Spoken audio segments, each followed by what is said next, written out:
What up, everybody? I'm your host, JP, and this is my co-host, Josh. Hey, everybody. And welcome back to another episode of the FilmBros podcast.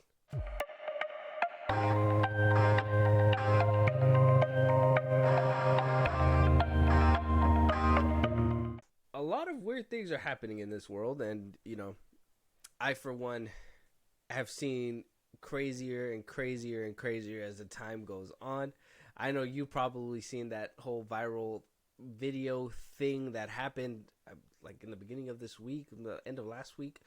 So, well, by the time you guys listen to it, it was like about a week ago, where these I don't even know, like this trio quad of people decided to say, hey, we're gonna do a whole Willy Wonka experience in a warehouse. We're gonna go ahead, we're gonna AI a script. They AI'd a script. They AI'd a lot of the fan posters that they put out there, flyers, all that stuff. I saw this. And people came a-flocking. You even seen videos where I guess the story about it was that, there was Willy Wonka bringing kids into the factory, and there was this demon ghost in the walls or something. And Chocolatier. Yeah, whatever it was called. And so that made a big splash, and apparently big enough that Hollywood is looking to go ahead and actually make it into a film. I don't know how real this is or if anything has, been concrete yet, but apparently a movie is going to be made about this. And greenlit, I'd say, very quickly. What the? Okay.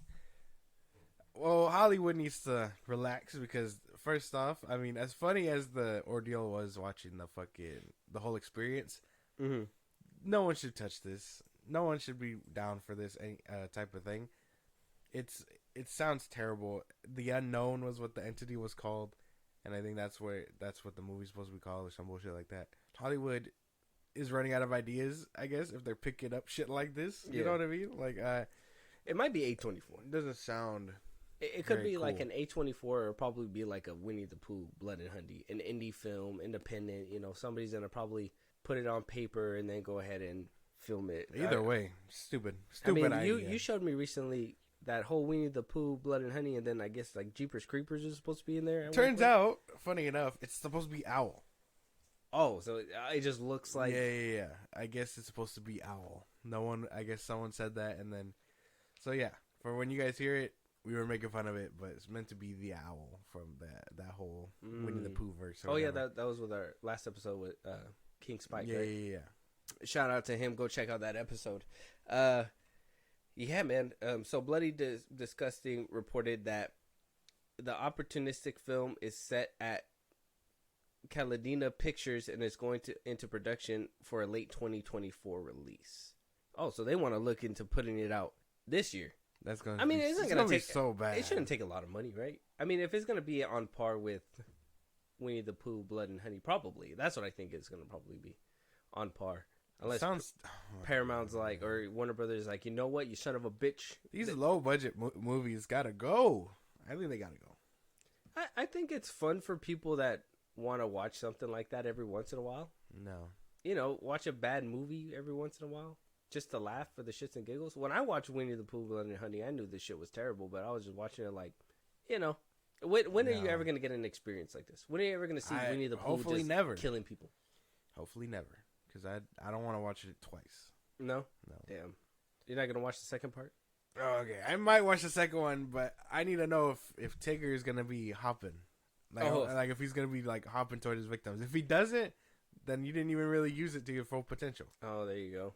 That's going to be a lot of... Do you think they're upping the budget for the second film? I would hope by like a little bit more, yeah. They're just like, hey, man, we got to scrape a little bit more change together. Because Pooh and all them did look good. I like the Pooh. I like the little, like, the mask of it and how it, like, moved and stuff. Yeah, aesthetically, they looked fine. They just need more budget behind them. Yeah. But other than that, I mean, I don't know. I think with a higher budget, it probably could bang, but low budget ones, they don't work. But you're on the side of, like, all these movies just need to stop being made. Yeah. You rather have no bad movies. Yeah. Okay. Or, like, weird adaptations. Yeah. Which, it's weird that people just go out of their way to be like... Because you got this one. And then the Steamboat Willie one that's coming out. Yeah. And it's more like, why can't you do something more creative than that? Like, why was the first instinct to take it horror? You know what I mean? What? I guess that's a good question. I mean, you never wanted to see SpongeBob like shoot somebody with a Glock or something? No. What? No. No, that's not like your thing. Like, how would SpongeBob look if he like spin the block or something? We already have that on T-shirts, man. We don't. That's we what don't I'm, need that's all what I'm that. saying. We don't need all that. That's why. So like people do that because it's like, well, what if your favorite character did some crazy shit? That's crazy. That's insane. What if Patrick Star was like this known criminal for many years, and then by the time he landed on SpongeBob, it's because of a head injury, and he forgot everything, and he lives under a rock now. Oh my god! You telling me he was? That sounds terrible. He was an elite assassin at one point. Elite. Mm-hmm. No. That sounds crazy. He was like, dodge this. That's yeah. That's messed up. No, that's messed up. But yeah, no, I don't know. I can't get behind these low budget films and their premises because while I understand horror is great and all that, I prefer they do other things. I think for the viral moment itself, I'd probably watch it. Only for the fact that it was like this video, that little girl was scared in that video where like the thing came out the mirror, and I'm just like, I don't know. I wonder if they're gonna implement that in the movie. So I think I would watch that only to be like, I wonder if they're, gonna do stuff, because it's kind of like Atlanta, like during the 2020 riots or whatever. That one episode where like the grandma is blocking the thing, and she's like, "You guys are not gonna steal," and then she had like a knife or something. They took that out of a video that happened like in 2020 during the riots. Like there was an actual old lady. Oh, that was real? Yeah, I didn't even know that. That was in a wheelchair or whatever, in an electric one, and she was blocking it, telling them not to leave. And then everybody's like, "Oh shit, she got a knife," and she's just like swinging it everywhere. And somebody it was one person who doused her with like fucking fire hose. Or what is it called? Messed up. Yeah. Get the fuck out of the way. Yeah, basically. That was ridiculous. Yeah, so that basically happened in real life, and they adapted it. So that's what I kind of want to see, is if they're going to adapt those things that made the video hilarious to watch, and I guess the most talked about thing to like see if they're going to put it in the film. It'd be cool. Okay.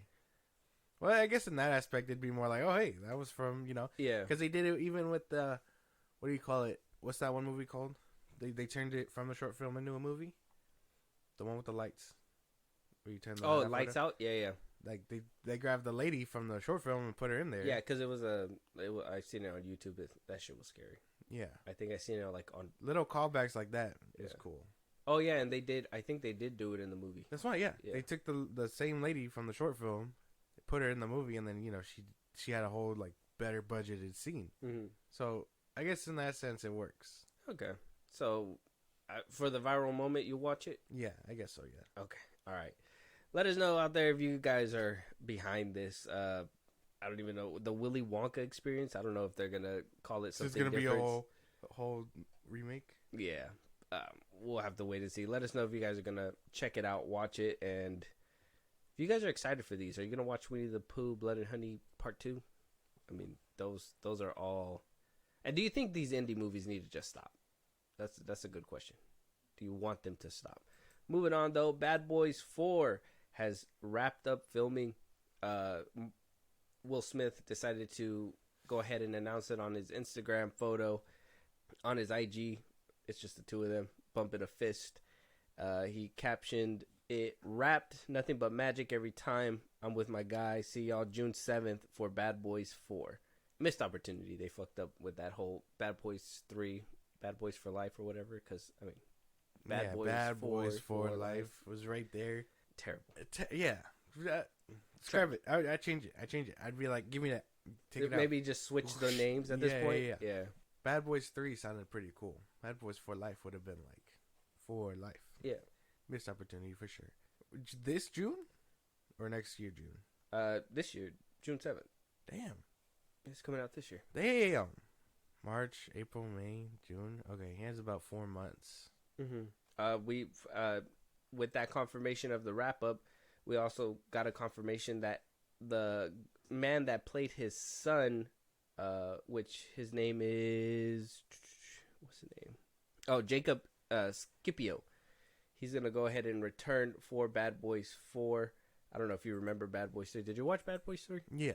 Trying to see if He has a photo. Nope, no photo. He ended up being a dad at the end of it. Yeah, he was a pappy. Apparently, he had children. Rotten Tomato score. They decided to put it on here. Bad Boys 95 has a 43% with a 78% score, audience score. Bad Boys 2 has a 23% critic score with a 78% audience score again. And Bad Boys for Life, that came out in 2020, had a 76% Rotten Tomato score and a 96% audience score. Now, I ain't gonna cap. I think Bad Boys 3 was cool, but I still prefer Bays 1 and 2. I don't know what it is. They had sauce. They had sauce, and they weren't. Well, I mean, not to sound rude, but they weren't as old. Seeing Martin Lawrence as big as he was in Bad Boys 3 and still like doing the shit was weird. You think he lost weight for this one? A little bit From this picture? It seems kind of unless they're a little bit. Photoshopped it and he's wearing black. That'd be messed up. I mean, it looks like a little bit, not too much though. Like he probably loses he probably lost as much weight as Vin Diesel says he's losing for Riddick. So, oh, just like the little roundness on top, basically. But 1 and 2 had sauce, and the fact that I don't think Michael Bay was attached to the third one. No, it wasn't. It was a different director. It doesn't have sauce. So you didn't like? Were you not feeling the third one? It was for what it was. It was okay. I don't know if a fourth one was necessary. Which one's like, if you could off top rank them? There's 3. 2, 1, 3. I always like the second one. 1, 2, 3 for me. I like the second one, but the whole I don't know what it is. Maybe it's me growing up with the first one, that like the cars and stuff, the older cars that they drive and stuff. I really enjoyed that. I also like it's not the same franchise, but like Speed. Oh yeah. Like the old cars that were driving at the time, and I know it's mostly on a bus, but like the cars that they steal, and they're older cars, and like Rush Hour with that black car that Chris Tucker drives. Like I don't know, I like the one. Well, Fast and Furious. Yeah, I like the old car aesthetic. You know what I mean? Yeah. So I think with number 1, and then number 2, obviously they upped it, and you had Hummers and fucking Corvettes and all kinds of crazy stuff, which was cool. And then the third one, I don't think there was like. I can't even tell you if there was like any noticeable like cool action stuff in the third one, because I could tell you 1 and 2, like 2 of my favorite scenes out of one or the other, but the third one I can't even tell you. Yeah, no. I could actually tell you one scene that I hated. They fucking killed the captain. Oh yeah, that's true. They did. Unfortunate. Yeah, that shit was sad. Yeah, I remember that. Yeah, I can't remember much of it either though. Like it was very forgettable. Obviously, and then the ending. Because it was more like, oh, we kind of expected that. He was a whore. So he was a whore. He was. Will Smith was a hoe. Will Smith's character, anyway, was a hoe. Mike Lowry. Yeah, Mike Lowry. Mm-hmm. My name's Mike Lowry. yeah.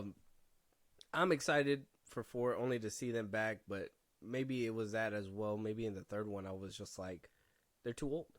I don't like when they bring back these people that are just super old. Why not just put them secondary character, maybe recast if you need to, if you really wanted to like make it so close to the the time frame or something, or just completely reboot it. Get a cast that will last for a trilogy if you're trying to make a trilogy. I know a lot of people have that nostalgia factor in bringing them back, but like I said, I didn't personally like that Martin Lawrence was overweight in that one and didn't really do much. And then Will Smith was cool in there. It was just more like you could tell that he's aged too. Well, yeah, but he could play more of that action hero than Martin Lawrence can still. Yeah. He has a little bit of Gemini didn't do him any favors, but I think he still has the sauce to keep going. He needs to retouch. I think Gemini Man had a really good premise, and then the whole CGI face young Will Smith just really fucked it up. If his son wasn't a terrible actor, he probably could have stayed. That probably could have been him. What the fuck? Jaden Smith is not a terrible actor. What is wrong with you? If he was an actor. Karate Kid was cool. If he was an actor, he probably would have stayed. And then he could have probably been his clone or whatever. Exactly. And then, who knows where this franchise would be if he was in it. I don't get why missed opportunity, because the third one came out way before Bel Air came out, and I know you didn't see that show. Yeah. But he looks like, the dude from Bel Air almost looks like Will Smith. So, that could be something there, but yeah, I think it was probably like too soon. to call it. The guy who is supposed to play like the new Fresh Prince of Bel Air or whatever, he looked a lot like Will Smith. I think so. Oh, okay. Yeah, I never seen it. I don't really remember that show either. Did it get canceled? I know it got a second season. I don't know if it's canceled. What's it called? Just Bel Air, huh? Yeah, Bel Air. Nope, renewed for season 3. Oh, it's gonna be the season finale. Oh, just season finale. So not even the series. So yeah, it got renewed. It got a few things. Yeah, no. I don't know what happened. The second season, like, I was waiting for the second season, and then I was just more like, oh, it lost me along the way. I think it was the waiting weekly thing, because I didn't really care for it. Yeah, I don't like the whole waiting. So then it just lost me, and I was like, oh, I'll wait for the whole thing, but I haven't picked it up since. But season 1 was alright. Can't even be too mad at it. It got canceled after season 2, and then it got brought back for season 3. I guess they were like, actually, people do want it. I don't know. Either which way, I think Bad Boys 4 it's great to hear that it's wrapped up. I'm just more like, it better be a good story. Like, and a little bit better action, because I can tell you right now, there was no memorable action scenes in Bad Boys 3. Like, off top. And everybody remembers the shootout from Bad Boys 2. Oh, yeah. The one in the house. With the Jamaicans. Yeah, that one was a crazy, crazy one. See, so, Michael Bay should want to do it again, but even then, who knows if he could save it. Here's my thing, is that if not a full-on director, why not just bring him back for the action stuff? I know a lot of people are like, oh, it's Bayhem, explosions or whatever, but it was sauce. Look, I'm telling you, look at the Transformers then and now. Say what you will. Oh, they didn't make Optimus fucking transform into a red and blue car. It has flames on it. Who cares? That was sauce. It was good. That was an artistic vision. It was good. But either which way, Bad Boys 4, June 7th? Yeah, June 7th. So let us know if you guys are going to get some tickets. Are you excited for it? Are you not so excited? At this point, I think if Martin Lawrence isn't going to be active in the films, might as well just get rid of him, I think. Yeah, call it quits. He's been talking about retiring since the second movie. It's just an easy check, that's why. Well, yeah, because he has nothing else going on. Yeah. It is what it is. Moving on, though. Rumor mill, apparently, according to Daniel RPK, that Disney is reportedly considering bringing back Johnny Depp as Captain Jack Sparrow for the Pirates of the Caribbean 6, but it would be a supporting role, not a leading role. Now, like I said, this is just a scoop, so take it with a grain of salt. This could totally be happening. This could totally not be happening, but we did talk about this before. We did. Where I told you, no Johnny Depp, no Pirates of the Caribbean. Yeah. I think Disney knows that. Of course Disney knows that shit. He's gonna they're gonna give him all the alpacas and all the money he wants to secure the bag, because this franchise has been dormant for how long? When did the 5th one come out? Like 2015? When his allegations hit. So 2015, 2016. Yeah. It's been a minute. And it's been dormant ever since. If they wanted to pick it up, they probably would have turned it into a Disney Plus show or some bullshit like that. But they know where the bag is. Yeah, they know that if they revive it and there's no Jack Sparrow, it's not going to work. Nope. Not even if you bring Margot Robbie. Not even if you bring Ayo Edebiri. There's no way. I told you before, no Johnny, no Pirates of the Caribbean. You can't have it. And now Disney's folding like a lawn chair because they know it's deserved.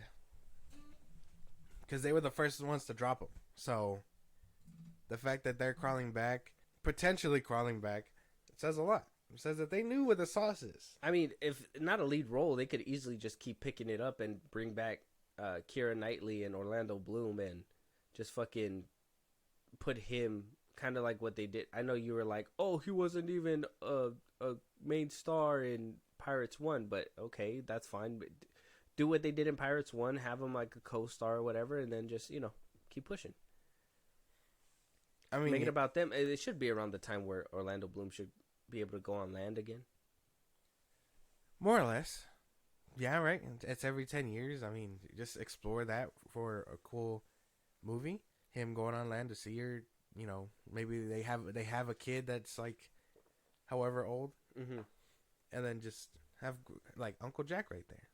Why not? Or maybe them try to figure out a way to bring back Orlando Bloom from the ship or something. Maybe Jack stumbles on something that can help it out or something, but that would make him like the main character, huh? If he's the one who stumbles on it. Well, yeah, but he's always finding dumb shit like that. That's true. He's always just he right place, right time. He's like, that's interesting. Technically, he found the fountain of youth, so that should probably have helped, right? I can't remember. 4 or 5. If I'm being so real with you. No. 1 through 3 are like my favorite. Well, 4 is the Fountain of Youth one. Yeah, I have Blackbeard. And then 5 is the one where they fight in the ocean, where like it parts the sea or whatever. Haven't seen that one in a long time either. It's time for a rewatch. That's all I know. Pirates rewatch? Yeah. I know the first 2 like the back of my hand. Yeah. But 4 and 5, questionable. Yeah. But they those ones rely heavy on Jack. So. I can tell you, I remember the antics. Like, I think in the 4th one, I like the scene where because I could always remember Jack's antics, and I think the 4th one when he's sleeping in the safe or whatever, and then he doesn't steal the safe, he steals the whole building, and he's dragging it down, and then he's basically riding the building and almost gets his head chopped off and shit. Like, it's a crazy scene in the 4th one. And Yeah. The 5th one, I can't even remember the 5th one. I don't even know what I was doing, where I was when. Oh, you know what? I think I seen it at that Valley Plaza theater, and I was just like, "This place is disgusting." I think that's what I was like mostly worried about. When I had watched it, and then I was like, "Oh," and then sure enough, I remember now. Sure enough, a couple months later, that's when they were like, "That movie theater has bugs in there or whatever, bed bugs or whatever the fuck," and I was just like, maybe that's why I watched it from my memory, because I was just like, I gotta get that out of my head. Okay, the last one came out 2017. Yeah. So yeah, it's been a cool couple years, almost 10 years? It came out 2017. Oh, almost 10 years. We're about a couple years out. 7 years. It's time for a new one. But they know that without Jack, it ain't gonna fly. Even if they turn it into anything but a movie or a show, it's also not gonna work. They know where the bag is. He's not a TV actor. He's not gonna do it for chump change. Well, and we're gonna get to it a little bit later, but even Iger's like, no, he knows exactly where these properties and these temples need to be. When he got his allegations, was it Iger who let him go, or was it Chapek? It was still Chapek, right? That was in charge. Chapek got in charge 2019. Then yeah, stayed in power till 2021. Yeah, then I guess before him it was Iger, right? So then it would have been Iger, old regime before.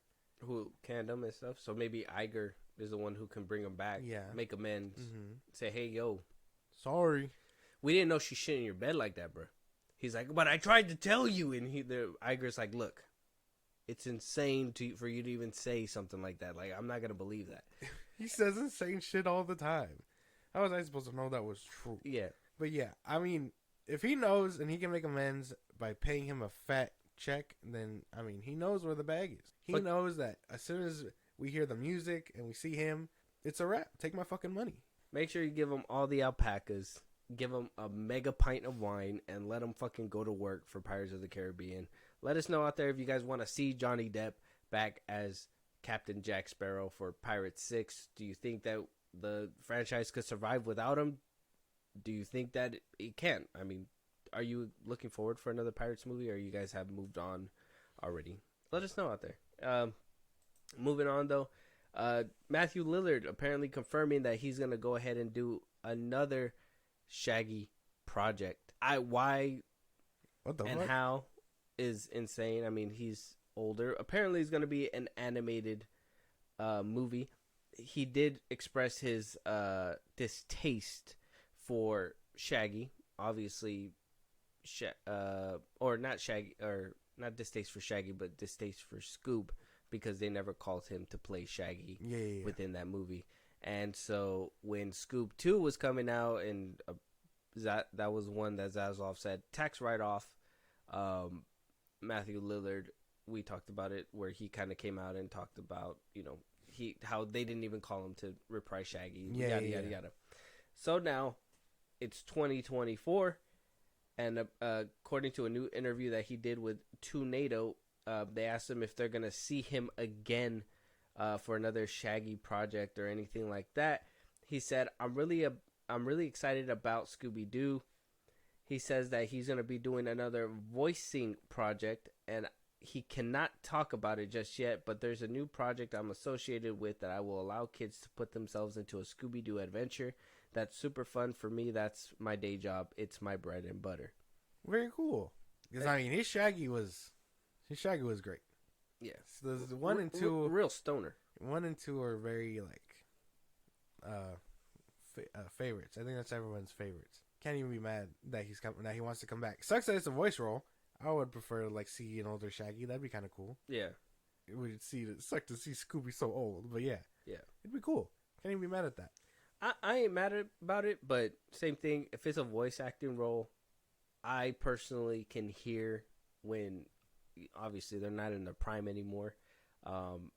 Watching him in Five Nights at Freddy's, though, obviously, he's not playing his Shaggy voice or anything. You could still tell that his voice has aged. I seen him in that other show too that he did on what's it called? It's like with 3 mothers or whatever, and he's like a husband in that show. Like, he's gotten older, so I'm only worried about how that could affect his voice, roles for Shaggy. Yeah, that's true. His voice is kind of worn down from doing Shaggy. Mm-hmm. Yeah, I think they said that even when he was on set for these 2 movies, it just strained his fucking voice. Yeah. So it could be tough to hear, but maybe it's one of those things where, because it's so strange, it's just naturally becoming that thing. Mm-hmm. So I mean, maybe it could work out. But I see what you're saying. Yeah, because I think that's my only thing. But if it's an immersive experience where it's gonna be like a video game, or it's gonna be a VR game or something, then I guess you're just happy to hear his voice regardless. You're just like, oh, this is fucking authentic Shaggy. Yeah, Shaggy. Because I think Lillard is one of the best to do Shaggy's voice. Exactly. And I mean, he looked like that. When I picture Shaggy, that's who I picture. Yeah. Did you like the voice actor in Scoop? Did you ever watch it? I didn't watch it. I didn't watch the animated one. I stopped watching Scooby-Doo when when it was a cartoon. It was already on its 4th revamp on Cartoon Network when I got tired of watching it. So it wasn't really your cup of tea. No. Scooby-Doo. No. If I want to watch Scooby-Doo, I'm gonna watch these movies. I'm not gonna really watch anything else. Oh, you'll see the live action. Yeah. You won't watch the cartoons from back in the day. Well, I grew up with those, and I even grew up with the little pup named Scooby-Doo, and which is another one. I really watched a lot of Scooby-Doo when I was younger, and that Crypto the Super Dog. I don't know if you remember that. Do you remember that? Crypto, yeah, I remember Crypto. That was cool. So yeah, you had Scooby-Doo, the Scooby-Doo show, Scooby-Doo Guess Who. You had a bunch of spin-off shows, and then the one that I think ran the longest on Cartoon Network when I was young was that one. Let me see if I can find it. Oh, it was just called Scooby-Doo. Oh wait, no, that's the 1976 show. There was one that was airing for a cool minute on Cartoon Network between the 2000s, and then I mean, the one that kind of shit the bed bad was Velma. So. Oh yeah. Apparently there's a 2nd season, but I haven't heard about it. Yeah. I mean, that's because people were hate watching that one. But Scoob, I mean, Velma kind of just tanked the whole franchise for everybody, I think. You seen that YouTube video that what's his name? Oh, the Meat Canyon one? Yeah, Meat Canyon. That shit was fucking scary. That shit was kind of scary. It was cool though. I thought it was cool. Yeah. But that shit was. His videos kind of creeped me out. Yeah. The detail is weird. Yeah, that's the weird part too. Yeah. But the fact that Scoob was just every time figure it out. I gotta restart it again. Yeah. Damn. Scary shit, man. Let us know if you guys are excited for another Matthew Lillard Shaggy voicing. Did you guys see that Meat Canyon video? Go watch it. It's on YouTube. It's hilarious. Did you guys watch Velma? Are you guys still into Scooby-Doo? Or do you guys kind of feel like Scooby-Doo is something that shouldn't be around? Oh, and did you watch Scoob? Scoob is... I actually personally... That was the animated movie that came out not too long ago. Yeah, and Scoob 2 was supposed to come out too, but tax write-off. Yeah. Unfortunate for y'all. Which is crazy that nobody talks about that one, but everybody is going to ride for Coyote and Acme and then for Batgirl and stuff like that. But, what happened to Scoob 2? That one was like a finished product, animated fully, voiced fully, and maybe people just didn't like the first one. Probably. probably. I know the second one was supposed to be called Scoob's Halloween or something, or a holiday or Christmas or some shit like that. It was supposed to be a Christmas movie, I think. Oh, okay. Yeah, so I'm not sure, but we'll have to wait and see. But the question is being asked, Josh. The question is being asked to everybody. We got Paul Dano's respective opinion, and we got Chris Evans' respective opinion on superhero fatigue. Now, you say there's none. We've had a couple people on here. King Spike. I don't think we talked about it with him too much, but we kind of dipped our toe into it. Syrian Geek Vibe, shout out to them. We talked about it. Even like the Force Unscripted, we kind of spoke not too in depth, but a little bit about this kind of like fatigue that people are going through. You say it's mediocre movie fatigue. You say that it's not superhero fatigue. I personally think people are getting tired of superhero movies, and yes, it is bad movie fatigue too, but in my personal opinion, and before we get into their opinion, just so we know where we stand, I'll let you say your part one more time. But I think that though movies aren't that great, and I do think that the movies could be done a lot better, it has to kind of do with superhero fatigue, because at the same time, once you give out all of your ideas and put it into 30 plus movies, let's just use Marvel as an example, at that point you sit there and you think, what else can we do? So shit movies just come after the real stuff is completely used up, if that makes sense. Yeah. And then the way I see it is that it doesn't exist, and people are just tired of bad movies. There's no way that it affects the whole genre. That's kind of my whole stance with it. I don't think it's a superhero thing. I think it's just a movie thing. And I think I did see Chris Evans' whole opinion on this. And Paul, we talked about Paul Dano, right? No, we haven't discussed Paul Dano's opinion. Oh, okay. Then. That one just came out too. Okay. So, we'll read down Chris Evans first, and then we'll move over to Paul Dano's opinion. But first off, when talking to Emerald City Comic Con in Seattle, he was confronted with the question if superhero fatigue is a thing. So he says that movies based on comic books don't always get the credit they deserve. They are these big giant movies. There's a lot of cooks in the kitchen, but the empirical evidence is in they are not easy to make. If it was easier, there would be a lot more good ones. I'm not throwing shade. I've been part of a few that missed. It happens. Making a movie is tough. More cooks in the kitchen doesn't make it easier. I don't want to highlight specific films in the Marvel catalog, but some of them are phenomenal. Like independently, objectively great movies, and I think they deserve a little more credit. What do you think? He has a point to a certain extent. I wouldn't say a lot of it is like Marvel's fault, and I don't know if it being easier to make is the right term, because then you got on the opposite side of the aisle, what's his name from Aquaman 2 says it's fucking easy work. Yeah.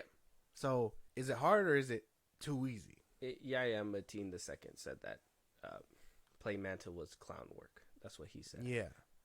So if it's easy for some people, it's hard for other people. It's a lot more like, well, then what's going on that makes it either or? Is it the more hands in the kitchen? Is it scrapping and redoing ideas? Is it reshoots?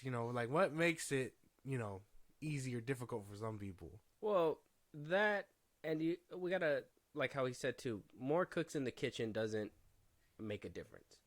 You can have all these cooks in the kitchen, nothing's gonna make a difference. You can have 20 cooks in this kitchen, and you can have 5, and one of those 5 is Gordon Ramsay, and your food's probably gonna come out better with these 5 over the 20 that's over there. You'll probably have an abundance on this side, but you're probably not gonna have with Gordon Ramsay, you're not gonna have an abundance, but the quality is gonna taste a lot better. So I think in a way, him saying like having a lot more cooks in the kitchen is saying like don't feel like you need a fucking posse to make these movies. Understand that you need a few good people that can make good movies, and you'll get good movies. which he has a point too. A few movies in the Marvel catalog by themselves are really good movies.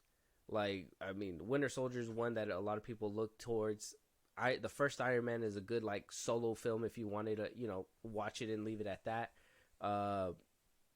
In the later runs, I know you don't like it, but Far From Home is, in my opinion, is a really good film. Eternals, I know a lot of people throw shade on that one too, but that's a great film too for me.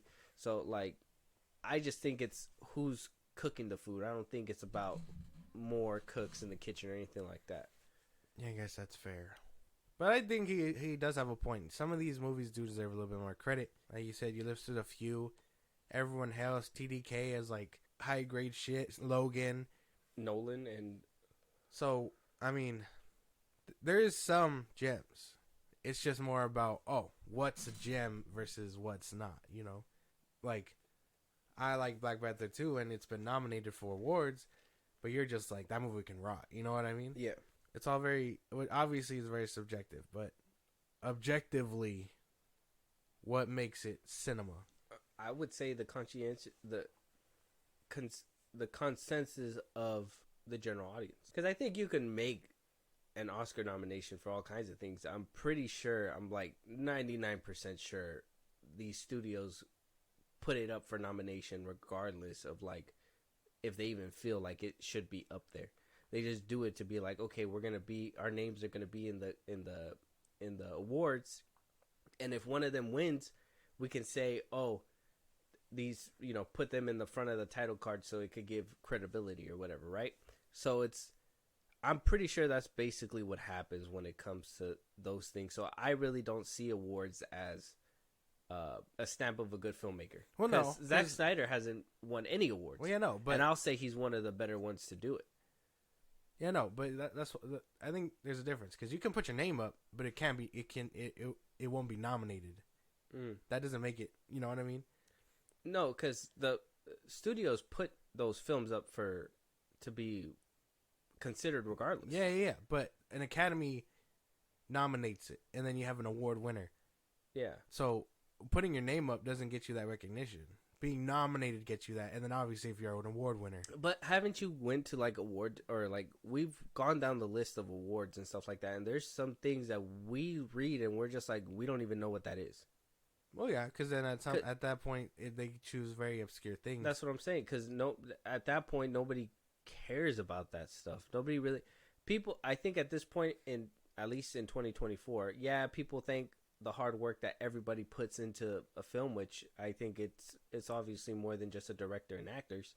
You have the lighting crew, the camera crew, you have the people that carry the equipment, you have people that set up locations, make sets, whatever, blah blah, wardrobe. You have a lot to go into a film, but what are the people that get focused on as of today? Writers, directors, actors. And now studio heads are getting recognition because people want somebody to blame when it comes down to that's true, yeah. Shitty movies. So I think regardless of nomination, I don't think that really matters. I think it's more about the actual work that's put into it. Because there's films that I know that never been nominated, but I could tell you they're really great films, and I think a lot of people can probably say the same thing. Well, yeah. Because, I mean, you get directors that haven't been nominated ever. You got Zack Snyder, James Gunn, all those people have all kind of been down the pipeline.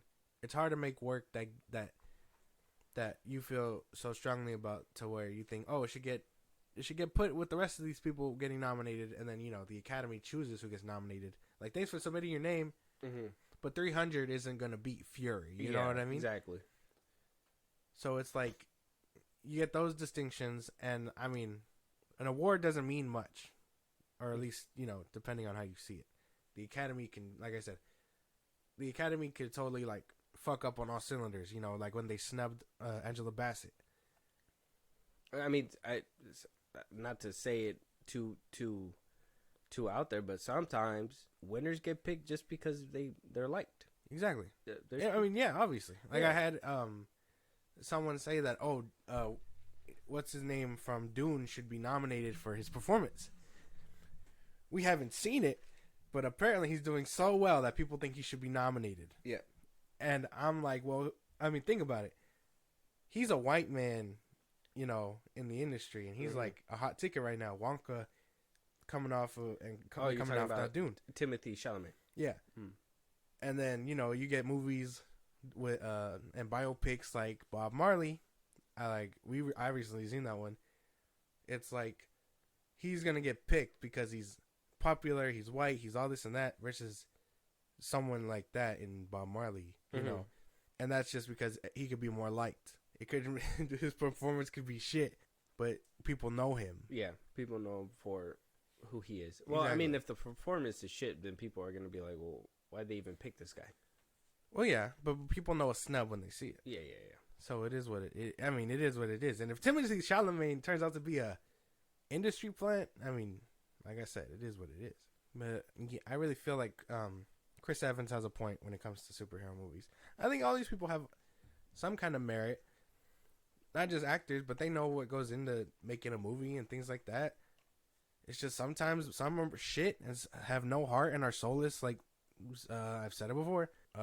Conveyor belt movies, and other ones look like they took time and heart and effort. You know, TDK, Logan. Winter Soldier is like a great spy thriller action movie when you really get past Captain America. Yeah. So, like, you know, it just depends on who's putting in more heart versus more conveyor belt. Make a great film, people will follow. Exactly. It doesn't matter who the character is. I know Spielberg or somebody said that it's not, when it comes to the Marvel movies, that it's not the actor, it's not Chris Evans, but it's Captain America who draws people in. Yeah. But that's, in my opinion, that only happens because once you make such great movies with these characters, you can't separate the actor from that character anymore. That's why a lot of the times when people get into trouble in real life, it's hard to see them in that same light in these films. Like, if Chris Evans was like just going around slapping people in the streets, it'd be hard to see Captain America up there talking about, oh, the American dream. You know, it'd just be ridiculous. So it's the picture that's being painted when you make a great film. You know? Yeah. I'm not saying that Chris Evans is out there slapping people, but I don't know if you made the connection. Yeah. Anyways, moving on. We also got Paul Dano's comments as well. I wanted you to hear what he had to say about it. He was talking to the comic 1, 2, 3. So talking to Variety, he was asked. Obviously, he was in one of the better superhero movies. He was in the Batman, which made like about $700, almost $800 million. Yeah. The Batman came out, and then right after that, the following year, we had movies like Shazam, The Flash, The Marvels, Quantumania, all these movies that just flopped. So he was asked the question, is superhero fatigue real? Paul Dano responds with, it's an interesting moment where everybody has to go like, okay, what now? Hopefully from that, someone either breathes new life into comic book movies or something else blossoms, which is not superheroes. I'm sure there will still be some good ones yet to come, but I think it's kind of a welcome moment. It's a larger thing too. As soon as the word content came into what we do, meaning making movies or TV, it meant quantity over quality, which I think was a big misstep, and I certainly don't need that as a viewer or as an artist. Josh? He sounds so, like, we've seen him in multiple things, and it feels like when he talks, he sounds really sophisticated. Is that just me? Say it again. Like, we've seen him in all these roles. Like, we just seen him in fucking Spaceman, and then you see him as Riddler, and then you see, I mean, we watched the Money one from last year, so he just sounds sophisticated. Like, am I tripping? Like, he just, like, when I picture him talking, I picture him as like a very studious guy. You know what I mean? Yeah. So I feel like he knows what he's talking about, but in the same sense, again, some are just gonna have more heart and more things built into it, versus others that aren't. It doesn't matter if it's like, I mean, I guess it doesn't matter if it's good or bad, but it isn't about the I guess the quality. It all depends on the heart or the quantity. Like I said, the kitchens. I mean, you could get 20 cooks in this kitchen that are shit, or you could get 5 and one that's really good, and you're probably gonna get a better meal from these 5 or 6 people versus these 20 people that will give you a bunch of stuff, but not really anything with substance. Right, and he was in the Batman, and arguably, I mean, that one. I feel like that one. We've talked about it before. Like, I think that one's kind of like, like I don't really care for it. But if it's held in this high regard, you have to look at the ones that it's stacked up against. Mm-hmm. I would say it probably does blow out half the MCU catalog. But again, am I gonna watch this one over BVS, Man of Steel? No. Personally, no. But I can acknowledge that, yeah, it is pretty good. It's a good movie. Yeah, it is pretty good stacked If against its competition. Awake. Yeah. It's when you start putting it against certain ones where you're like, I don't know, you know. Because I'd watch Nolan's whole trilogy before I watch this one. Yeah. But I'll probably watch this one over all the Guardians movies. So it's like, once you start labeling them, you're like, okay, now we got to see what's good and what's bad and what's trickling out. Yeah. So he has a point. Every once in a while, a good one will come through, but not all of them are hailed as bad either. DCE, the end of the DCEU, Black Adam all the way through Aquaman 2, is a studied case. We know why everything happened. Mm-hmm. What we don't know what happened is the MCU. Maybe because their book is more closed? No, it's just that whole thing is that they oversaturated their own market. Instead of giving people something to look forward to, they were just giving people a bunch of stories with no conclusion, no bridge to something different. You know, there's probably, out of the projects that they put out from 2020 through now, there's maybe like 2 or 3 of them that connect. And they put out like 10 projects, 12, 13 projects. So if only a couple of them connect and everything else is just a bunch of spaghetti being thrown at the wall, some of it's going to stick, but some of it's not. And people are really keen on... And Deadpool 3 is the only one coming out this year, MCU-wise. And that one is going to be either really good or really bad. And this is going to end up being like the Batman 2. Not so much in the sense of, oh, is it good or is it bad? But in the more sense of, is this better than everything we've had before? And can things after it follow up? Yeah. And if not, this is going to be like that, where it's a gem every once in a while. I don't want that. I want no one wants that. We want consistency. Yeah. Yes. When you have consistent hits, that's when you get what was the Marvel Cinematic Universe in its prime. Exactly. So, preface it now. If Deadpool 3 is good, I don't want to hear nothing about the MCU is back. I want to hear, like, this is really good, but can they stay consistent? You know what I mean? No, yeah. We don't want one championship game. We want a dynasty. That's what we need. Yeah. And so the interviewer asked Paul Dano too and said, so why did the Batman not get affected by superhero fatigue? And he goes on to say, there are enough comic book movies where you just know what you're going to get. Reading the script for the Batman, you knew it was a real film. Every sentence, that's just Matt Reeves. So, I mean, you just talked, in my head, you just talked about superhero fatigue, content, and all that stuff. But then you say, at the very end of that, no, but my movie was a real film. So, in my head, that's where it kind of, where these actors, I feel like they have some validity. Because same thing with Chris Evans. They know what they're talking about. They have some validity because they work in those industries. But I don't think that they're ears to the ground like they're supposed to. You know what I mean? Because how are you going to be like, oh yeah, content, quality over quality, and no, but mine was a real film. So wait, what are the other superhero films that are real films? You know? You get what I mean? I get what you're saying, or I'm trying to grasp what you're saying. So are you saying Quantumania wasn't a real film? Are you saying that no. Is he saying that The Flash, reading the if he would have read that script, he would have been like, "Nah, this isn't a real film." The script before or after was butchered. Yeah. Either one. If it was before the butcher, I'm sure it was great. If it was after the butcher, it is what it is. Benny the Butcher. Oh. That's Rick Ross.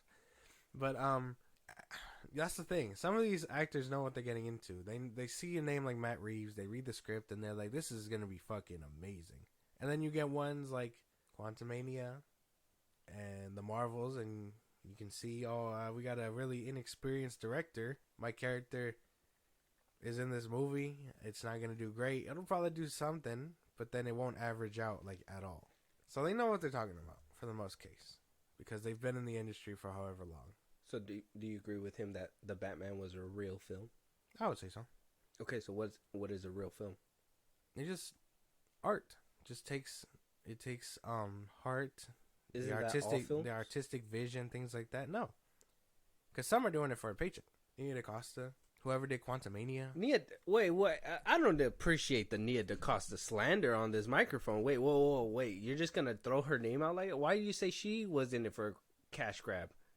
She let Feige dirty her mitts on it, and she stamped her That's name out on of a her Marvel control. project. That is out of her control. Yeah, but she had her name stamped on a Marvel project. That'll do her, however well her career lasts. She signed on because she thought that, this is a great step to take my career. The Marvel Cinematic Universe is flourishing. Exactly.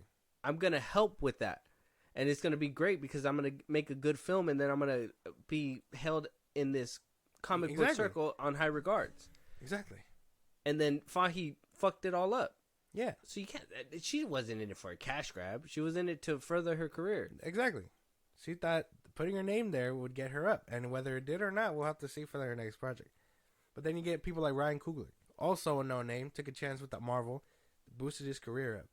Then you get experienced people like Sam Raimi who take a good hit at the knees, but because we trust his name, we know his next project won't be this. Okay. So because Nia DaCosta, Ryan Coogler from Marvel, you're saying they're inexperienced, so their name can't basically take an iceberg hit, but Sam Raimi can. Yeah. So did you think Multiverse of Madness was a real film? No. It was alright. Well, that's my question. I'm trying to figure out what is a real film. Art and heart and artistic vision and things like that. Real visionaries behind what the fuck is going on.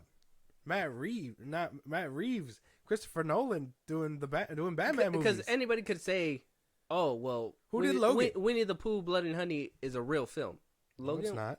Logan was what's his fucking name? The dude that's doing Swamp Thing. James Mangold. Yeah. James Mangold gave heart to Logan. You could just tell movies that have more care and all that. You saw me just like mad spit right there. Yeah. You could tell which movies have like mad heart and ones that are just conveyor belt movies. But then you're also saying like, oh, these are the people with their names on it, or with big names. But then you have James Mangold who made the new Indiana Jones movie. Not art. I don't know what happened with that one. He just couldn't hit the dunk. But then he did Ford v Ferrari, and you're like, that's art. A real film. Okay. I'm not saying they can't hit and miss. I'm just saying some take more passion than others. David Ayer has Fury. So will we say like Push is not a real film? Battleship's not a real film? Battleship isn't. Push was ahead of its time. Fury's a real film? Fury. So are real films only like films that you like? Is this like subjective? No. Well, it can be subjective. Well, objectively speaking, what's a real film? I told you. It takes more passion and heart and all that to build a movie.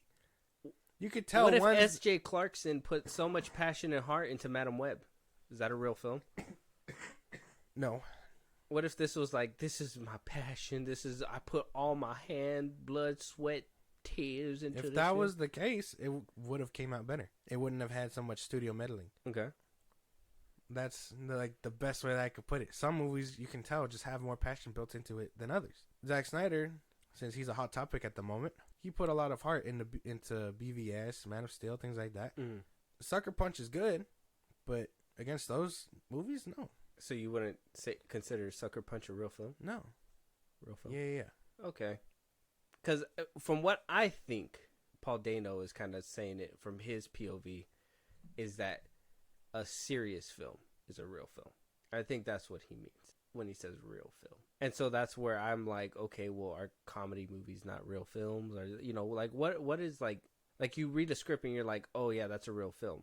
Maybe I'm not an actor. Maybe I don't understand the lingo. And maybe I'm just, prying where it shouldn't be, it shouldn't be pried. But for somebody to say, oh, this is a real film, to me, it's like, well, everybody can have their own different. I mean, you could be like, well, I really like this movie. I really love Bubble Boy. This is a real film. It's like, well, I mean, some other people might look at that and be like, I don't like Bubble Boy. It's not a real film. This is actually a parody. This is actually throw it away kind of thing. Well, yeah, but then you get real filmmakers, James Cameron.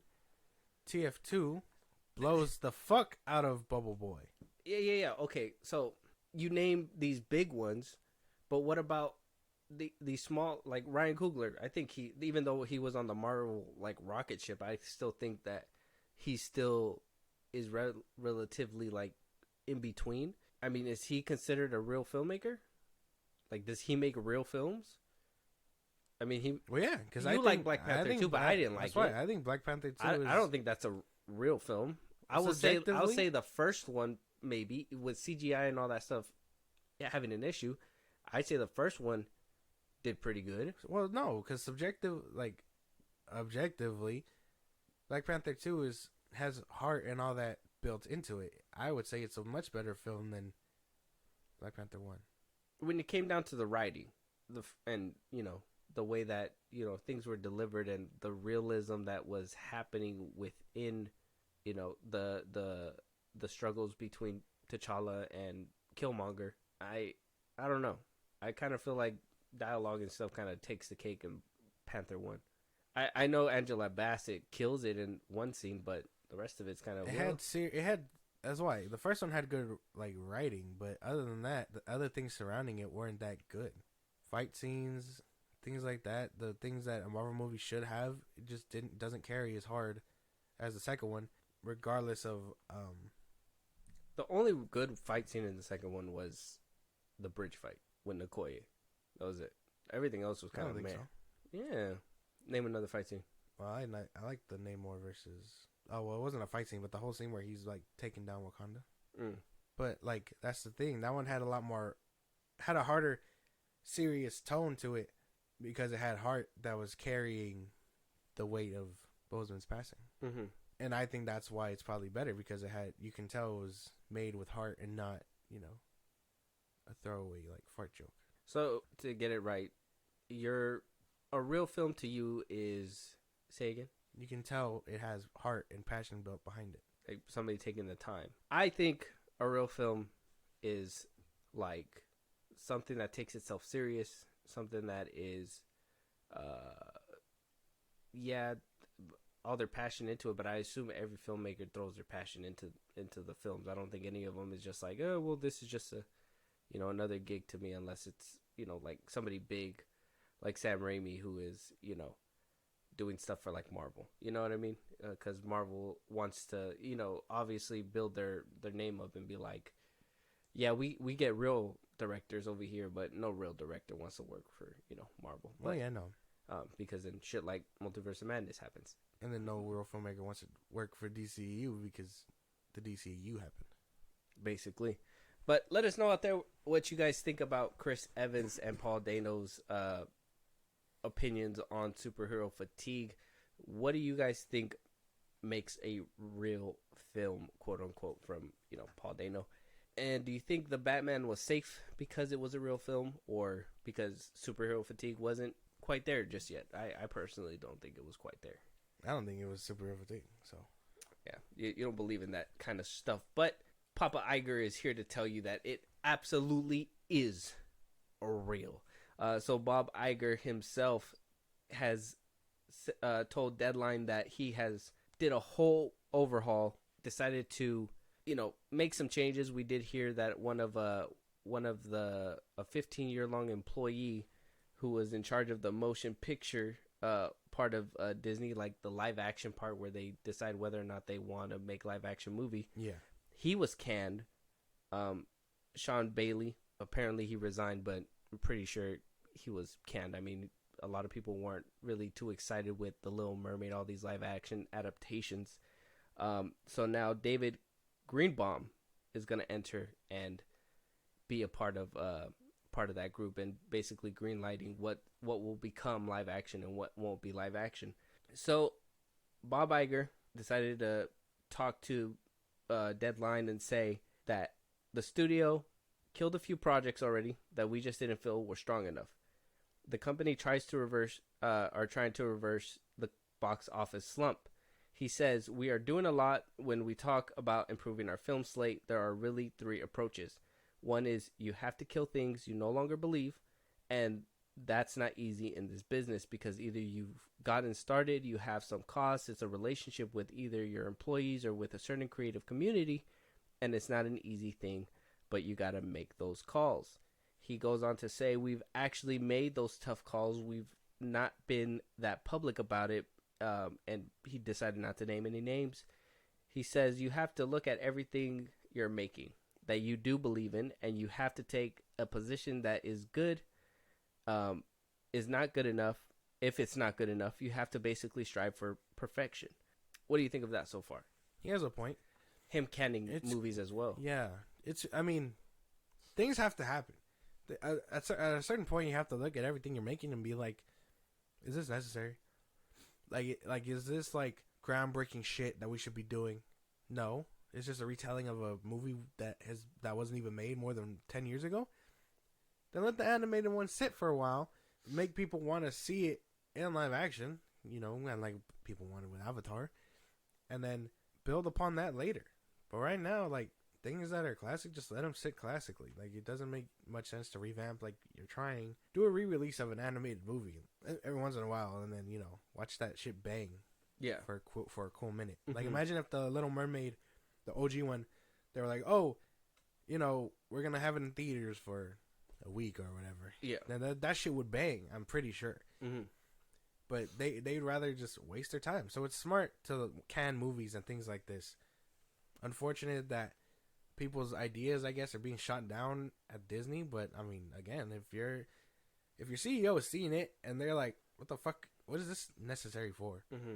And then you can't justify its reason for being, then it's like, well, then we don't need it. Yeah, you can't just greenlight stuff just to greenlight it. And him saying, the last time we talked about it, that politics are nice, but not in films, right? People want to see films first, and then whatever political stuff second. Nobody wants to see that kind of stuff shoved in people's faces. So that's from what people were seeing and saying from Disney. I know a lot of people over there at the Daily Wire, a lot of other people were saying like Disney was putting it in people's faces basically, and it turned a lot of people off.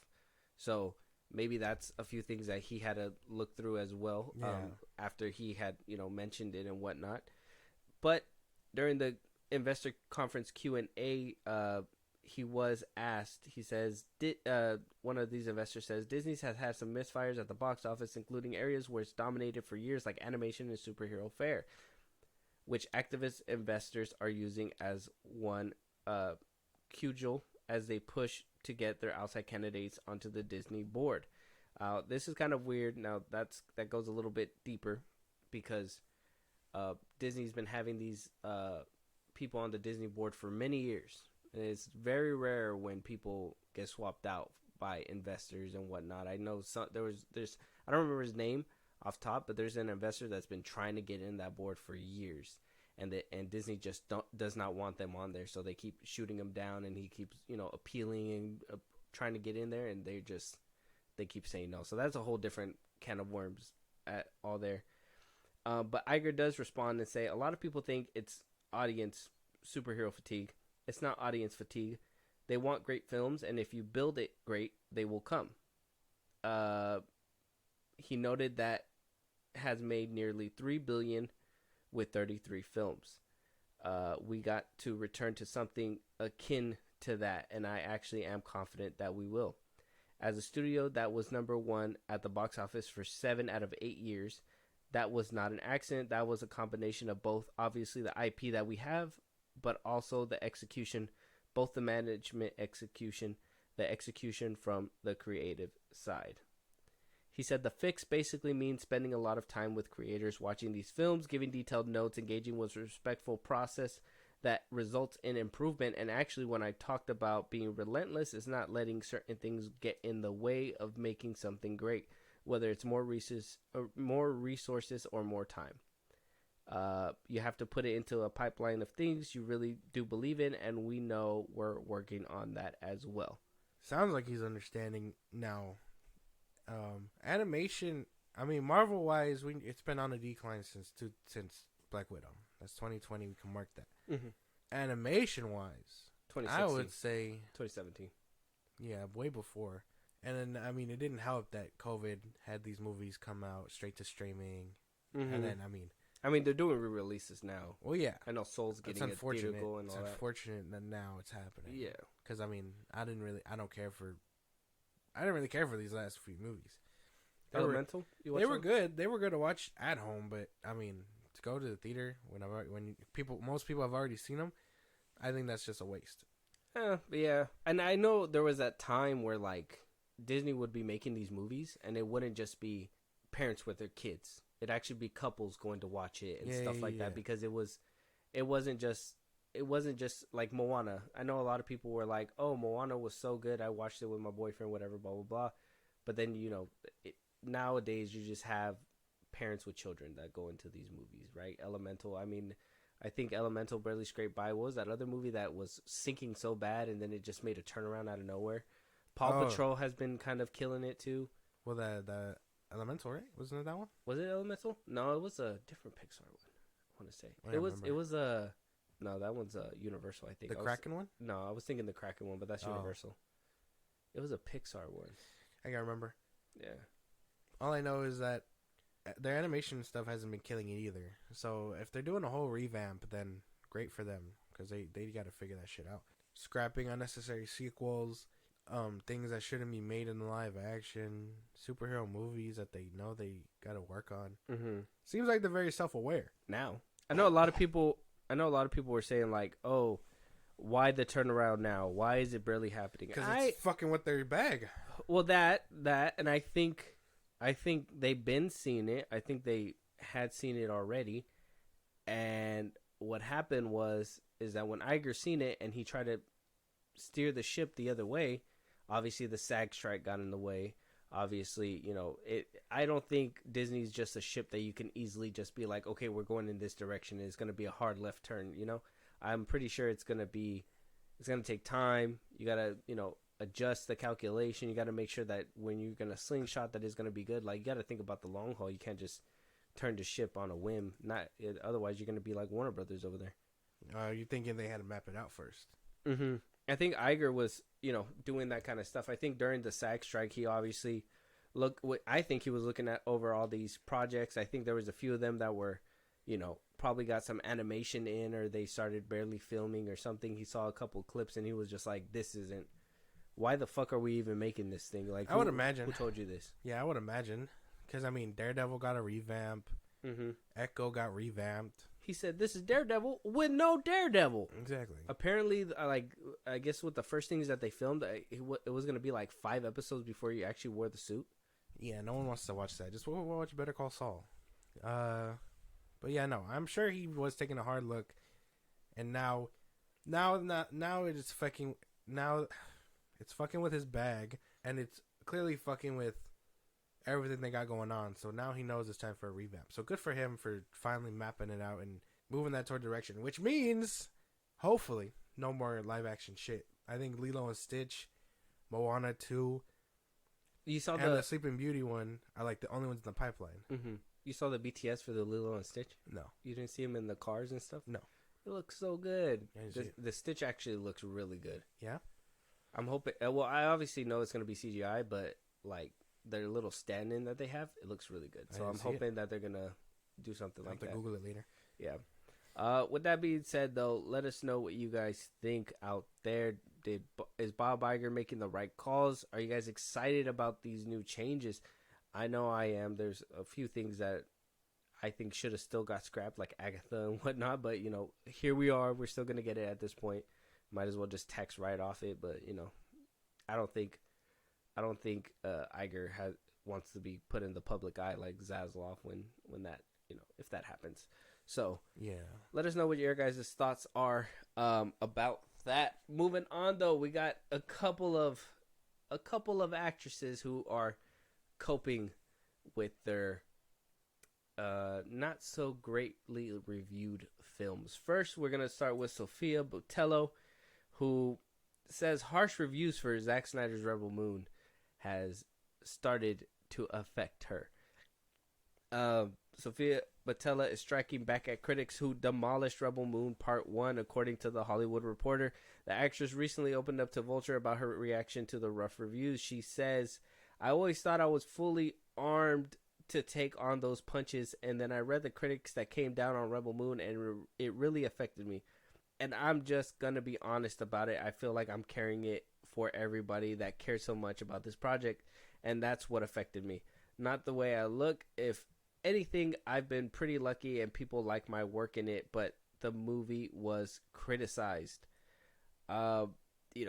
She said that it really affected me. For all those who put so much heart, tears, and sweat into this project, it's hard to see something being demolished to that extent. I'm proud to have been part of it, and if there's no more Rebel Moon, it'll be a very important part of my life, and I will defend it forever.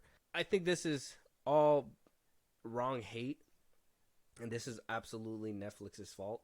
She signed up with a great director.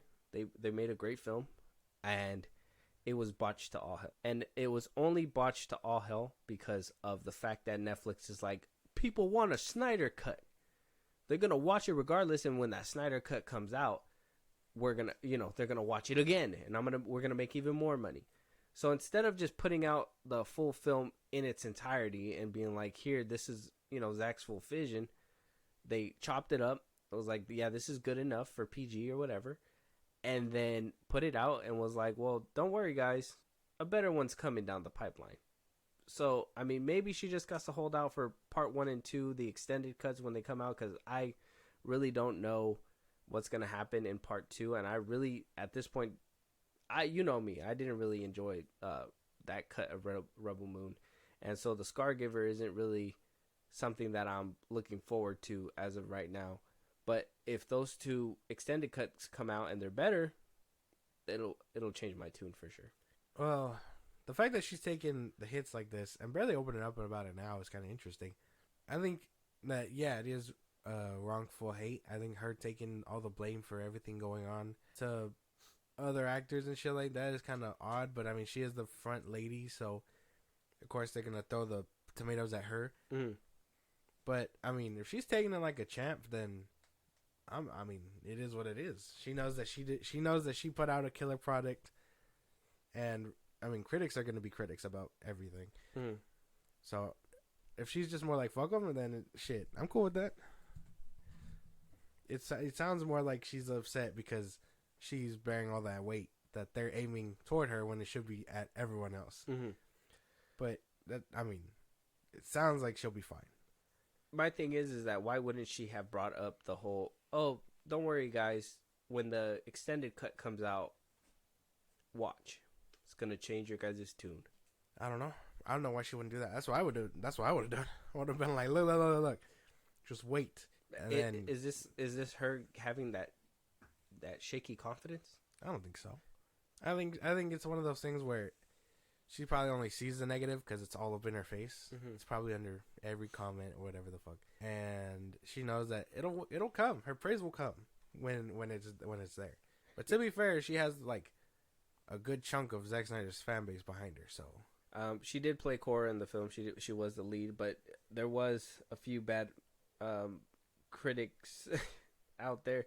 The Hollywood Reporter put a few of them right here. The Guardian called it an ugly, unforgivable, dull, and self-serious mess.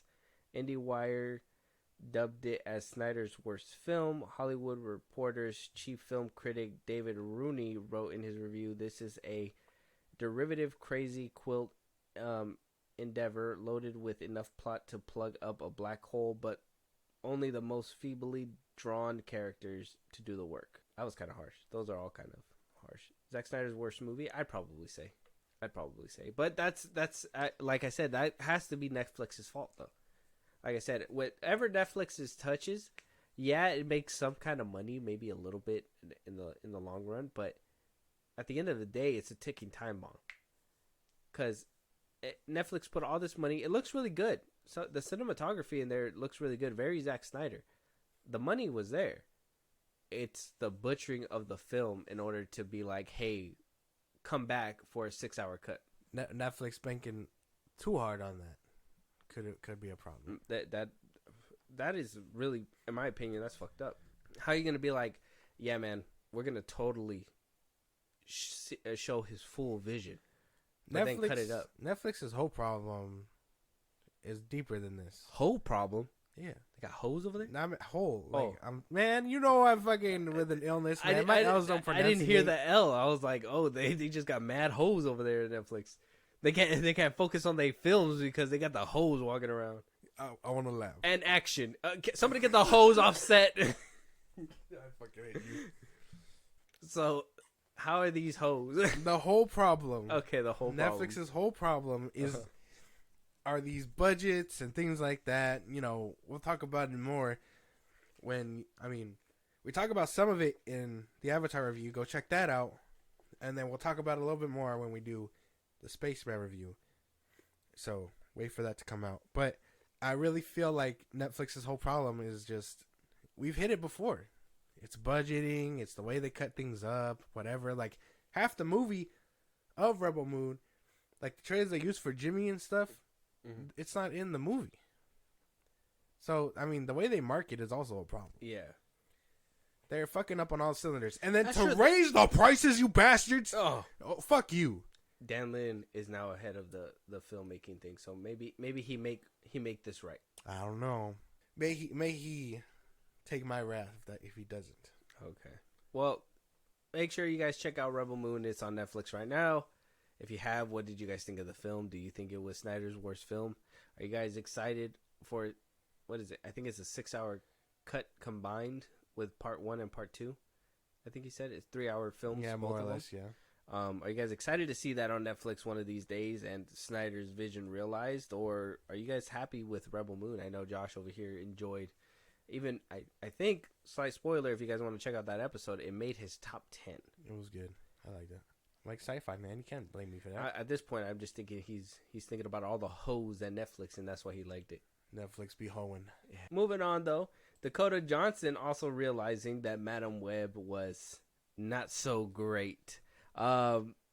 She did talk to the Hollywood Reporter about getting bashed by critics and fans in one of the worst modern superhero films ever made.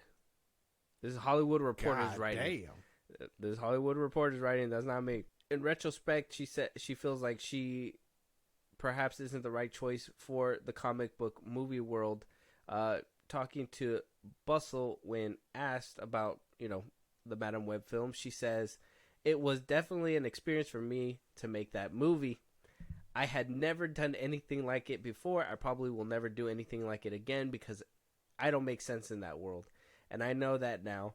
But sometimes in this industry, you sign on to something and it's one thing, and then you're making it becomes a completely different thing, and you're like, wait, what?" But it was a real learning experience. And of course, it's not nice to be part of something that's ripped to shreds, but I can't say that I don't understand. It's so hard to get movies made, and in these big movies that get made, and it's even starting to happen with little ones, which is what's really freaking me out. Decisions are being made by committees, and art does not do well when it's made by a committee. Films are made by filmmakers and a team of artists around them. You cannot make art based on numbers and algorithms. My feelings have been for a long time that audiences are extremely smart, and executives have started to believe that they're not. Audiences will always be able to sniff out bullshit, even if the films start to be made with AI. Humans aren't going to fucking want to see those. She's right. When she's right, she's right. She knows what she's talking about. Yeah. We ain't gonna want this bullshit. She knows that we're not gonna want to watch this bullshit. What do you call it? It all stems from, the AI stuff came from left field. She kind of has a point. We know when it's going to be, soulless. But if it's studio meddling, if it's whatever else, we're all going to have a problem with it because we know it isn't someone's true vision. That's why earlier when you said Madam Web, I'm like, if she was really dedicated to really putting this bullshit out, she shouldn't have let them touch it. She shouldn't have let AVA Ra's dirty mitts get all up under there and fondle. It's not going to work. It doesn't work. This movie, I'm sorry that you were attached to it. I'm sorry that if you signed up for something and then got false hopes because you thought it was really good, doesn't work out. I'm sorry. That's just how it worked, how it all shaped out. I'm sorry. The movie sucked, and may your next endeavor, that Taxi Driver one. Yeah, and even Sydney Sweeney came out on SNL and was like, "Oh, you didn't see me in Madam Web." She quipped about that on her little monologue. Yeah, I saw that. Yeah. I was paying attention. Dakota Johnson saying like, oh, it started at one spot and then it moved to a different spot. It still leads me to believe, because we did talk about too that she fired her agent after the first trailer was dropped and all that stuff. So she basically knew shit was moving as it was going on. And I mean, I think she also said, we talked about it with Syrian Geek Vibes, that that she talked to Elizabeth Olsen, and Elizabeth Olsen was probably like, "Hey man, that's not what you should have done. That's not the Sony. You should have seen a big old Disney in the in the front. Like, how do you misspell that?" Oh my god. And so her being self-aware about this, and this is something that I love about her doing, is owning up to these films, because you hear other people like you brought her up earlier, but like Nia DaCosta, who is blames it on Marvel and everything, and yeah, she could just take the rap and all that good stuff, or she could just bullshit and be like, I know what the fuck happened, because even in this interview as well, she even joked about the stories that came out after her whole interview. She said, like, Dakota Johnson breaks her silence on Madam's Web fucking box office failure. She laughs and says, it's like, no, I'm not breaking my silence, I'm just talking, which is true. She's just being honest, and she's owning up and being like, this was a shit movie. Yeah. I'm sorry that you guys, got duped into it, the few that you guys did, but it was a shitty movie. So I just like her being self-aware and, owning up to it. And just taking it and just being like, yeah. Exactly. And if her agent did her right by or did her wrong by this, then good that she got fired. I wouldn't want that shit either. Like, did you see the movie you put me in? No more. You're fired. Click. Like, that's as good as it takes. And then you got people like Paul Dano, and you get people like Chris Evans. I don't know why I spaced on that name. Yeah. Then you get people like Chris Evans that play coy and don't know what the fuck they're talking about, when we know exactly that they know what they're talking about. You're full of shit. You're full of shit. You know what's going on. You know if your movie's bad. You know if your movie's good. This was just a bad movie. I'm sorry, and I'm glad that she said it face first, because everyone was kind of like talking mad shit about it being sexist and all this and that. Well, now she called it bad. She did. You're gonna call her sexist too? No, she was in a bad movie. Yeah, it happens. She admitted that it's a terrible movie. It wasn't good. So, with that being said, what do you guys think about Dakota Johnson's thoughts on Madam Web? Her whole backlash that she kind of got, or not even backlash, she kind of just walked out there and was like, hit me with your best shot, I'm gonna tell you that this movie was ass. It's basically like they're over here like hurdling like a bunch of questions like, oh, what do you think about the Madam box office? What do you think about the Madam Web box office? Like, what does it look like? Like, if it was a good movie, it'd be doing better. Is it doing good? I don't know. Is it doing like it? Yeah. It doesn't make much sense. Let us know out there. And then moving on to our last few trailers. Now, gosh, you probably don't know about this movie. I don't know if you've seen it or you saw it around your timeline or whatever. But we got a parody movie that apparently is gaining traction. And it's supposed to be a parody film about the Joker. And this film is called The People's Joker. Dear God. It's going to be starring Vera Drew, Lynn Downey. It's supposed to be a reimagining of Joker's origin. It's supposed to be painfully unfunny and whatnot, but apparently it's getting a major theatrical release. Not backed by Warner Brothers. This is completely different. I don't know if this Can they do that? I don't know if they can do it, but apparently it's happening. I think we should just jump right, unless you got questions about it. If you got questions, I can answer a couple questions. But if you want to jump right in, we'll just jump in. Well, I don't even like. What's the legality of this? Can they do this? Let me look it up for you before we jump into it, because now I'm curious about that. Like, WB should be all over this, right? Unless they're like not associated or whatever, and they're like, oh, we're not getting money from this, but they are getting money if they're doing a theatrical release. Like, that's the only way like fan movies exist.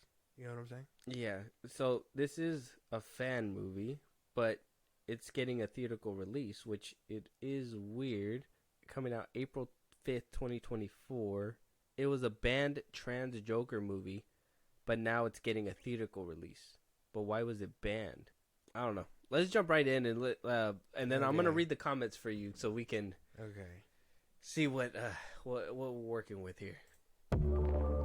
Gotham City is nothing but neon biker gangs, leather freaks, and cross-dressers. Is that what you want? Come home!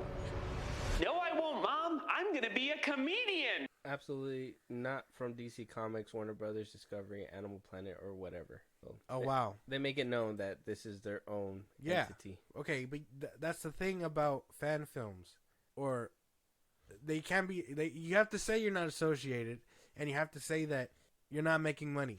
But if you're making money, that contradicts everything else. But how is it getting a theatrical release? That's what I'm saying. It's getting a theatrical release. Whatever money it makes, it will have to be seized by WB. I don't know how this works. I don't even know if this is going to make money. You kind of fucked up my whole day up with this. I don't. Yeah, did I? How do you want me to go on now? Like I wish I didn't have to see that. Oh, that's why, like a Band-Aid, I wanted to kind of rip it off, and we got This is dumb. We have a couple what I think might be good trailers in the back end, but this one was just kind of like the one that I looked at, and I was like, "What the hell's going on?" So these comments down here say the trailer was physically painful to watch. Another commenter said it, the hero no one deserves. They said, "Why would IGN publish this?" Another person says the new DLC for Kill the Justice League looks about right. Damn.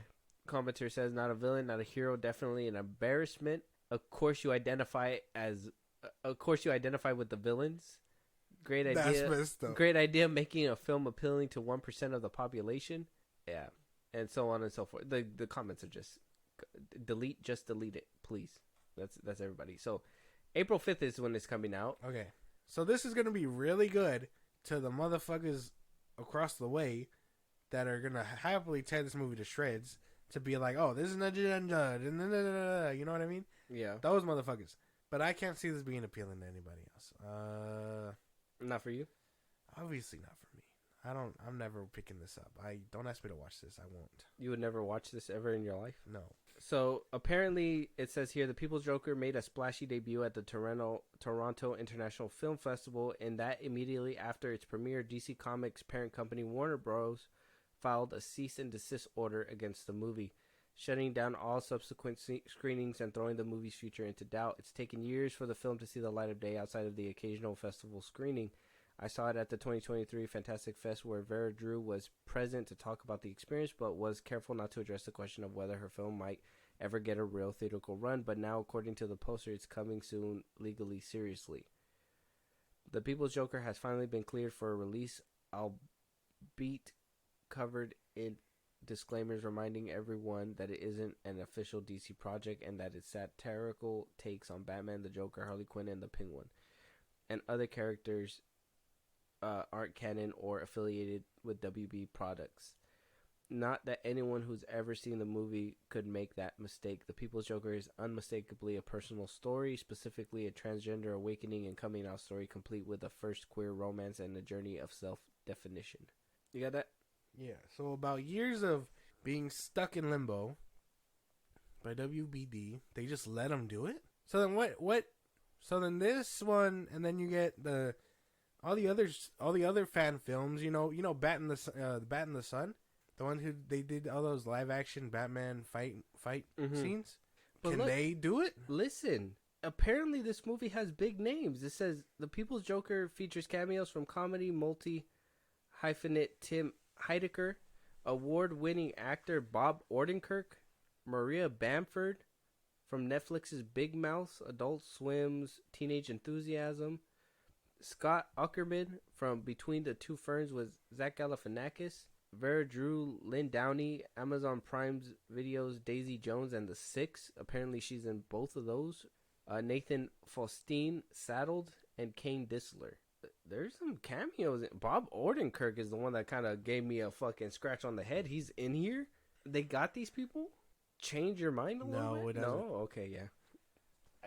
I'm confused. I'm just confused on the legality because if they can do it, well, they cleared it. They cleared it. Apparently, Warner Brothers cleared it, but Yeah. they have to put a bunch of things saying that this is not affiliated to DC and this is purely satirical. that's why. So, what's stopping someone else from doing this? Just being like, oh, we are not associated. You know? Well, I mean, that's what Does I'm it saying. have to be satirical? Well, I'm pretty sure they found a deal or something. There's no there's no real backup deal, but apparently this movie has been on film festivals years ago, but because Warner Brothers caught wind, they put a cease and desist. Yeah. And so it's been sitting. And so now maybe it passed a certain threshold. Maybe they've reached a deal to do it, and all they had to do was, but Warner Brothers would have to give explicit permission before they allowed it into theaters. Exactly. And especially with like Superman Legacy coming out soon. Wow. This looks like something James Gunn will put out. Somebody like mistake. Oh, James Gunn cameo in the end. This is their Joker. Don't forget to watch Superman Legacy coming out July 11th. This is their Joker. James Gunn's gonna incorporate this Joker into the Brave and the Bold. Yeah, I don't know, man. We gotta move on. I don't want to talk about this no more. All right, April 5th, The People's Joker. Check it out or don't. Look at the trailer. It's on YouTube right now. Let me know what you guys think. Moving on, though, the wild robot coming from Universal Studios, DreamWorks Animation. Got Pedro Pascal, Stephanie Hanzu. She came out in Everything Everywhere All at Once. Yeah. Lupita Nyong. She was in Us. Mark Hamill, Catherine O'Hara, Bill Knightley, Ving Rhames, Matt Berry, and Kit Connor. We got a few good names in this film. Pedro Pascal being a big one. This is also an animated film. Have you seen this trailer? Did you hear about it? No. Do you feel like this can help wash out that other film? If it doesn't, well, I have words if it doesn't, but all right, let's just get into it. Let's go.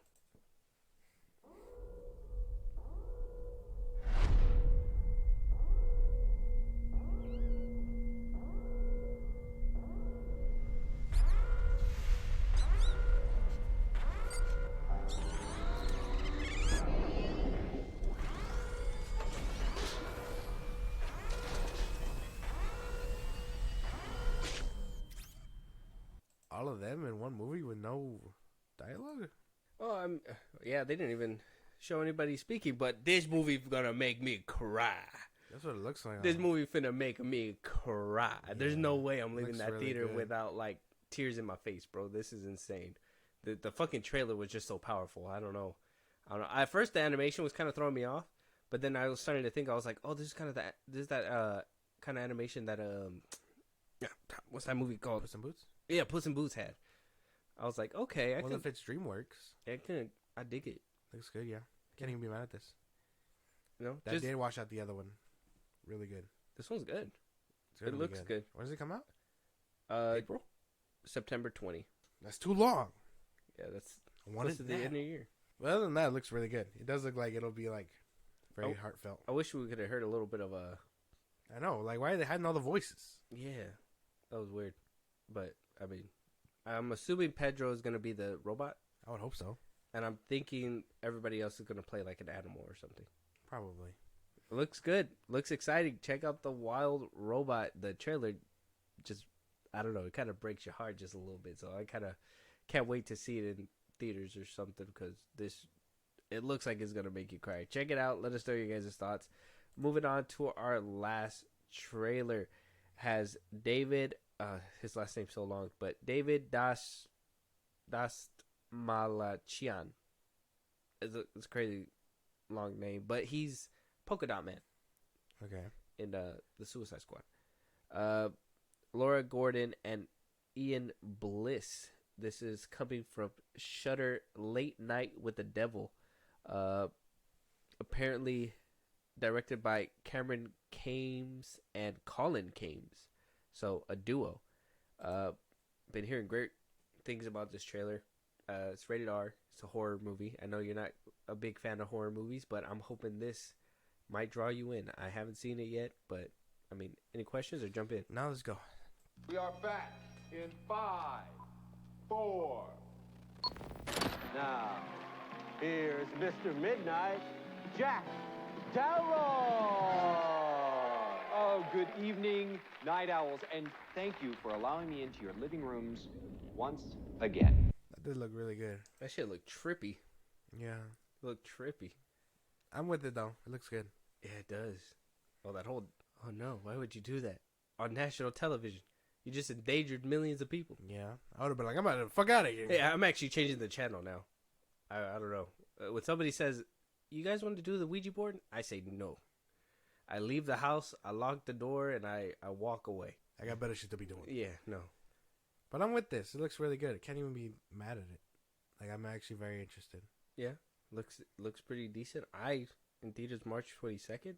Oh, that's coming up pretty soon. Oh yeah, I'm gonna watch this in theaters. It looks so good.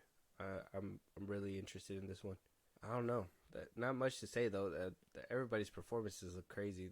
The way that they're doing like the imaging is trippy. The old-timey television? The old-timey television, and then like how, you could see like it gets warped as like the memorize because they had the little spinning thing to memorize people, and I was just like, damn, that should look real crazy. Yeah.